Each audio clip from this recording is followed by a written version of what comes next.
Hi. Just to introduce ourselves quickly, I'm Dan White. I am founder and co-director of DWRM CIC, which is a social enterprise set up to increase the provision of higher and further education for people in prison. We use a number of different solutions to do that, both digital and other more conventional solutions that we use in a prison setting. So I'd just like to hear from you guys. If each of you would introduce yourself first off. I'm Joshua Goff. Recently released IPP. Obviously, I've used Dan's DWRM pathway to get onto higher education whilst I was inside. Okay, thanks, Josh. Yeah, my name is Hebron. I met Dan in Feltham. I served like just over 2 years. I came out in 2022 May, and obviously through me and Dan, I done a course with University of Westminster, and that led me to doing a 3-year degree in business management. Okay. I'm Kieran Bryan. I'm a student at Middlesex University in Hendon, studying innovation management and entrepreneurship. Did my master's. I've been released for about around 3-4 months ago after serving a 13-year sentence. So that's me. Wow. Okay. So we've all seen substantial time behind the door. Obviously, you guys know my story so well. Close to 20 years behind the door. Most of that, if not all of that, I would say was taken up with my study time. I wanted to have this conversation with you guys today because as 3 people who've also served time but used education as a way forward, I thought it would be good us all have a chat. Yeah. And about basically, the benefits of education in general, especially in a prison setting. And then also how that provision is currently delivered in prison, i.e., the conventional ways in which we've had to study in the past, much more so for you and myself and you, going a lot longer behind the door, and for you guys as well. What does education mean to you? Me personally, I think one of the missing links is knowing the value of education, because you just know that people say education is good, isn't it? Yeah. No, it's good for you, Education innit? is Do you key. get what I'm trying to say? But you don't necessarily know why when you're from certain environments and for certain demographics. And I think prison is a worst case scenario of that, in terms of they're concentrating on getting you there in level 1 maths, level 1 English, and you don't even know why you would need to learn that. But once you understand it on a deeper level, you know that you have to really take it into your own hands in prison, and studying in your cell is the best way to do that, because the benchmarks they're trying to get you to reach is ones that you should have passed ages ago for most people, but that's what meets their tick box. Yeah. Okay, I like that. I like that. Yeah, for me, I'm in agreement, because when I first went to a prison a long time ago, I was classed as being dyslexic and I didn't really have a level of education. So then I spent a lot of years bouncing around the level 1, as you were saying, like going from different course to course in prison, and it wasn't actually teaching me like any transferable skills. They were just teaching me how to gain a level 1, as you said, for their tick box. So then it took me like a good few years to kind of engage my own learning path. But then when I started to try and learn and I started to engage myself, is when I started to be able to become more adept at kind of applied education. So using education in a way that was helpful to me. And then I went through like a little time where I was trying to get onto like a university course or a higher education course, and then it was like I was getting blocked. Yeah, Do you know what I mean? So then it took me a while to kind of find a way to then do higher education in my own time. And then obviously I bumped into Dan, and then I started to engage it a little bit better. So yeah. So just for clarity's sake, I mean, obviously it's my company, but when you saw, I think you came across our perspectives first and Yeah, foremost, yeah. I think I started because I was going through the Inside Times, and I went through a stage where I'd write to anyone that I could really get in touch with because I was indefinitely incarcerated. So I was kind of like trying to kind of shore up my own situation, and I think I bumped into Ruth first, and I started engaging with Ruth, and then I was in High Point, and then I bumped into Dan on the yard, and Dan was like, "Oh, so this is what I'm doing." And I was like, "Hang on a minute, I'm sure that I'm already in contact with your pathway." So then that's how it kind of merged, where Dan kind of progressed, and I was still in, and then I just kept basically in contact with them, and then as soon as they had like a higher education certificate pathway, I engaged it straight away, and it's like it just took just everything that I was doing to the next level straight away. As soon as they sent me the first information pack, and I was like, what? Because I'd never been shown how to basically write or read or interact with information in a higher degree. It was always like entry level, and it's like it just upped everything there and then, like basically straight away with that information. Yeah, literally. For me, I also agree with the whole level 1 maths or English thing, because for me, being in prison, having no GCSEs anyway, I didn't feel like there was any point in me, doing obviously level 1 maths or English, because there was no end result. And I think that's the key in education. Like, there has to be an end result. Like, you need to know what you're educating yourself in and why you're doing it. So obviously I've been to prison 4 times, and in this last sentence, I told myself, you know what, and just because I was changing as a person, like maturing, I told myself, you know what, I'm gonna start saying yes to every single opportunity that comes my way, because I realized that Feltham, like even though there's the cons, I feel like the pros is they actually prioritize educating the prisoners. Like, they actually prioritize rehabilitation in a sense, so obviously through me saying yes to a lot of obviously many opportunities, I did obviously distance learning course, and I did that because there was an end result in it. So I did a distance learning course in events management, and because that's something I was interested in, out of all the options, I did it, and obviously now I've got a level 3 diploma in it, so I can use it in things that I'm interested in. And then obviously through that, I met University of Westminster and Dan, and they were basically like promoting a course in criminology and psychology for prisoners. So I was like yes to that as well, because obviously I was reading books and that, and like my favorite books were like psychological books as well. So I did a course in that, but I didn't do it knowing the end result in it. I just did it for the sake of like learning in it, because like obviously I was trying to just be in so much opportunities. But and then little did I know, because of like my obviously work ethic in it, and obviously my like good writing skills to say, they offer me help in applying for university degree in University of Westminster, which led me to doing obviously business management, and me doing that now and sticking to it is because I know where I want to go after the course. So I feel like education is key, but it's also putting it in us young people's heads, like where we will go, where we can be after doing this course, literally. So yeah, man. Yeah, that's exactly what I was trying to get across in terms of how do you articulate the value of it? Do you get what I'm trying to say? And that comes with having an end goal or a picture in your mind of what you want to achieve. And once you got that picture, that's when you can choose the direction to go in. Yeah, 100%. When I was doing my sentence, I used to organize the motivational events for prisoners, and I used to always encourage them to choose a subject or choose something that you think is going to be relevant in the future, like computer coding or gemstones or arable soil, anything you can think of that that's going to be a relevant subject in the future, and just study that. Study it like your life depends on it. Read 100 books on it, read articles on it, write articles on it, and try to get qualifications within that region, so that you've got something that you're interested in and that can propel you and give you opportunities in the future. Love that. Was it the first time? I mean, did any of you guys finish school previous to prison? Nobody? No. yourself? Yeah, I finished. You finished school? Yeah. Yeah, and but then you obviously gone on to do Yeah, to just on further the and higher roads. education. Yeah. Yeah, whilst in prison.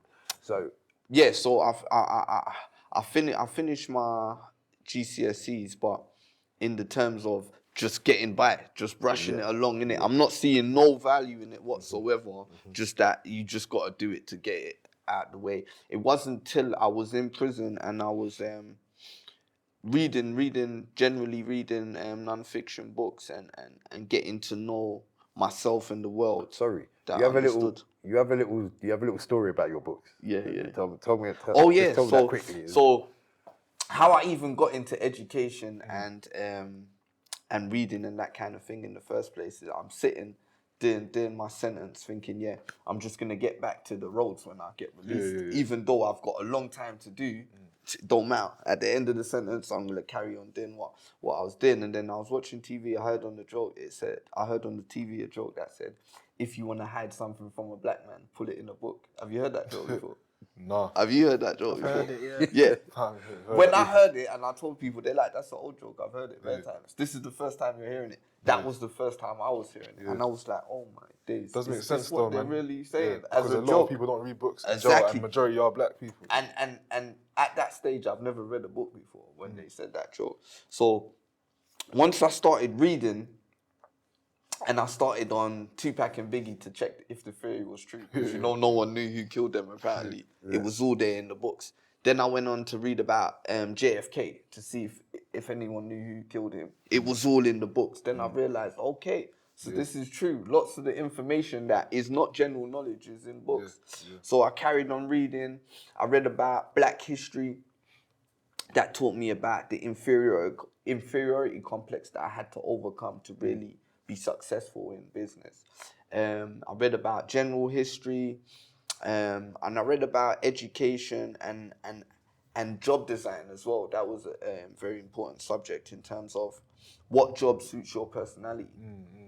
Then I went on to do my business degree. You know, How many books did you read? 250. So I ended up reading 250 after that from zero.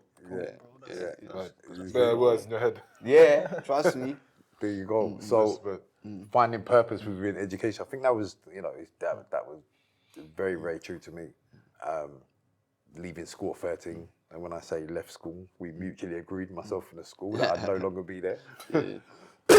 But I didn't see the value in education. So for me, that was like escaping. It was like getting out of prison, or the equivalent of at the time, leaving school. So I didn't come back to education till prison because I didn't see any value in it.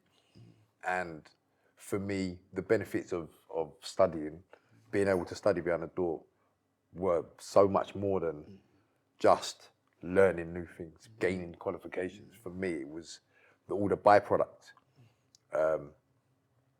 self-discipline, that focusing in your mind, and also that key of when I wanted to find something out, I'm gonna go look in a book.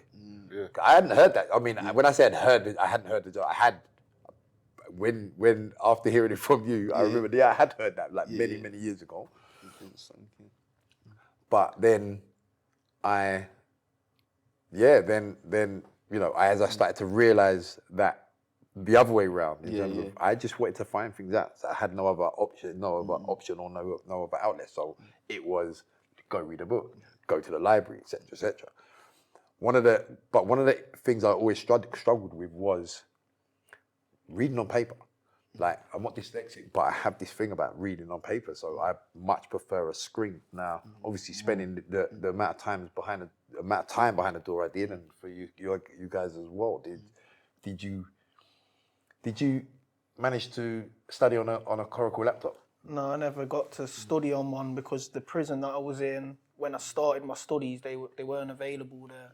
And so how did not engaging with any kind of device help you or not help you or set you back after release? Did you notice a difference? Yeah, after release, even still now, I'm not completely computer literate. So sending and receiving emails, CCing someone in an email, these are like foreign concepts to me where I actually need help to kind of do that sometimes.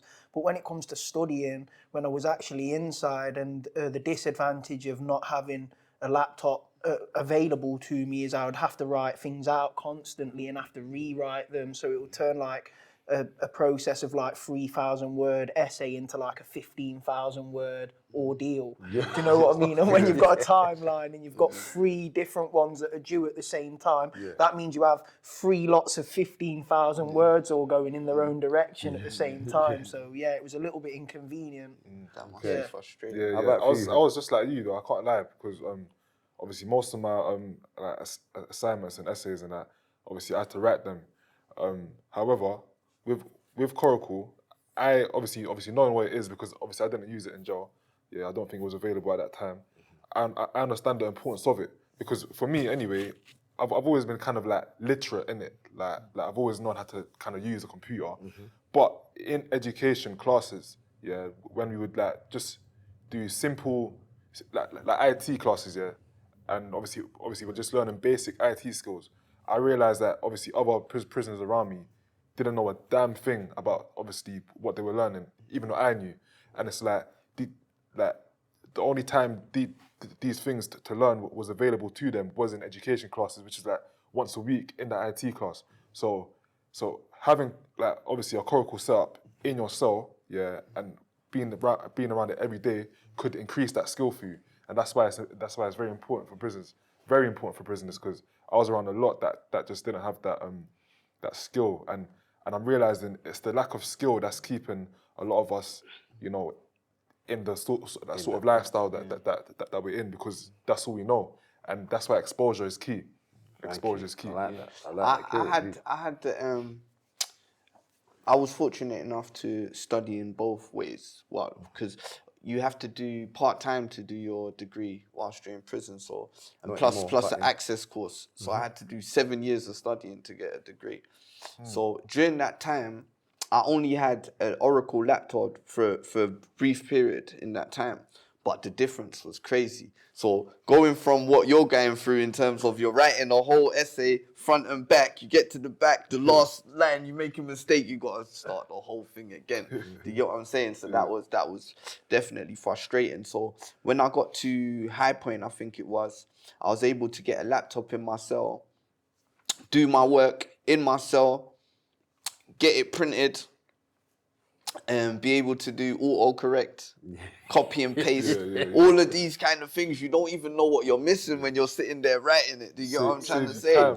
And synonyms, looking at the thesaurus and that. You can't. The change in your ability to learn is incredible, and especially when you factor in the games and the other benefits you get from it. If you want to take a break, you can go have a game of chess, come back to it. And I didn't even know what I was picking up. Sorry, on the device. Yeah, on the device, you could go do a puzzle, a mind puzzle, go play a bit of chess and that kind of stuff, and then come back to what you're doing. Do you get what I'm trying to say? You can. There's even some TED Talks on there as well. So you can go watch a couple TED Talks and that kind of stuff, and then get back to your work. And I didn't even know the benefits of it until I got released, because now I'm at uni. There's no paper studying. Do you get what I'm trying to say? So if I never had that few months with the laptop, I would have been lost now when I'm coming out and studying in actual university, because obviously when I went in, everyone had Blackberries. Moving out now, everything's on the phone. So the university app is on the phone. So when I'm requesting information of them, they want me to go to the app. Do you get what I'm trying to say? And the only ability I have to maneuver on the laptop and doing my work and that kind of stuff is what I learned while I was using the Oracle laptop in High Point. Okay, I like that. So, guys, I mean, it's been a short and sweet conversation, but a really good one. Just hearing and just want to highlight what each of you guys have said and your experiences in terms of everybody has a shared belief in the benefit of studying, of engaging with education whilst in prison. It's been life-changing for all of us sitting here. Yourself, Josh, you were unable to benefit from using a laptop whilst you're inside, and you see the difference. You feel that kind of deficit. Hebron, you engaged in a much smaller degree, but just that little touch enabled you to see the difference out here now. And for yourself and myself, Kieran, spending so much time behind a door, we would have been in a graveyard, the elephant graveyard, without the benefit of having, not just for that Some ability to digital change. literacy, Exactly, that digital literacy has been key for us to be able to hit the ground running out here. Yeah, definitely. Yeah, I think to be clear, and I think the point I'd like to kind of end on is two-part. It's being able to access education, which is something that we do via DWRM, enable people to access education in all forms from, level 3 right the way up to level 7. And then being able to do that via, if you choose that as an option, because not everybody, some people like that, being able to study with a pen and paper, and that option will always be there. But being able to access a laptop in your cell, to be able to study in your own time, organize your own time, be able to do things at your own pace, take a break when you need to, have other things that you can, take your attention away, rest your mind for a minute and come back to. I think the benefits are phenomenal, personally, and it's something that I'd like to promote across the board, and hopefully us can help do that with just this little conversation here. Yeah, 100%. All right, thank you guys. Yeah, Thanks thank for you your as well, time. man. Appreciate that.